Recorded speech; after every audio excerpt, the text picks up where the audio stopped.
रामकृष्ण हरी माऊली. मी आज आमच्या रानात आली होती गुरांना पाणी पाजाय, कारण पप्पा नव्हतं घरी म्हणून मी आले. तर आता गुरं पाणी पाजून घरी जाताना मी आमच्या झाडाचं नारळ घेऊन चालले. चला तुम्हाला दाखव. किती मोठं नारळाचं घस लागलेत बघा, आणि वर छोटं पण नारळ आहेत. आम्ही आमच्या बांधाच्या कडेने सगळी नारळाची झाडं लावली, त्याच्यामुळे भरपूर नारळ येतं. आणि हे जे खाली आहेत दोन, आता ही घेऊन जाणार आहे मी घरी. जास्त वर असल्यामुळे माझ्या हाताला येत नाही, तर दोनच खाली होतं, त्याच्यामुळे आता हेच घेऊन जाणार आहे मी. असं नारळ मी काढायला लागली आता.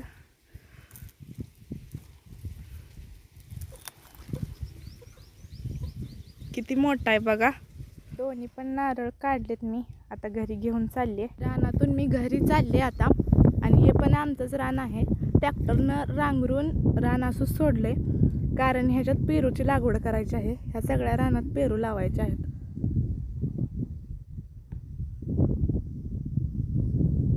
रानापासून घर जवळ आहे, त्याच्यामुळे मी चालत चालले. माझ्या मागं आमचा मोतू पण यायला लागलाय. जिकडे जाईल तिकडं मागच असतो हा.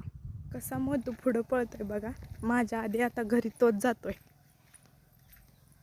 रानातून जात असताना मला गहू दिसला, आणि आमच्या इकडे रात्री पाऊस झाला, त्याच्यामुळं पूर्ण गहू असा खाली झोपलाय.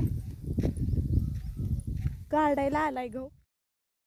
रानातून मी लगेच घरी आले, तर घरी मामा आणि त्यांची लेकरं आली होती. नारळ काढण्यासाठी किती गडबड चालू आहे बघा. नारळातलं पाणी प्यायचं आहे त्यांना, म्हणून एवढी गडबड करायला लागली ती. नारळ उचलत पण नाही, तरी पण नारळ उचलाय चालू आहे.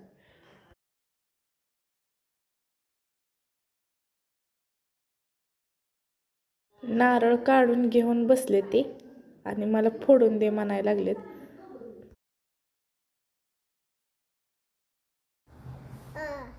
आम्ही फोडून पाणी पिणार.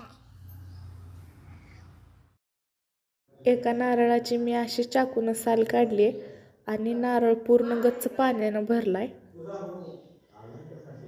किती पाणी आहे बघा नारळात.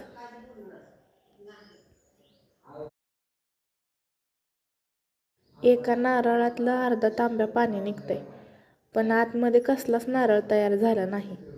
आम्ही नारळ पाणी पित होतो. आई मामासाठी शिरा बनवत होती. मामा मामी येताना खरबूज घेऊन आले होते. मामी कट करून द्यायला लागलेत मला खरबूज.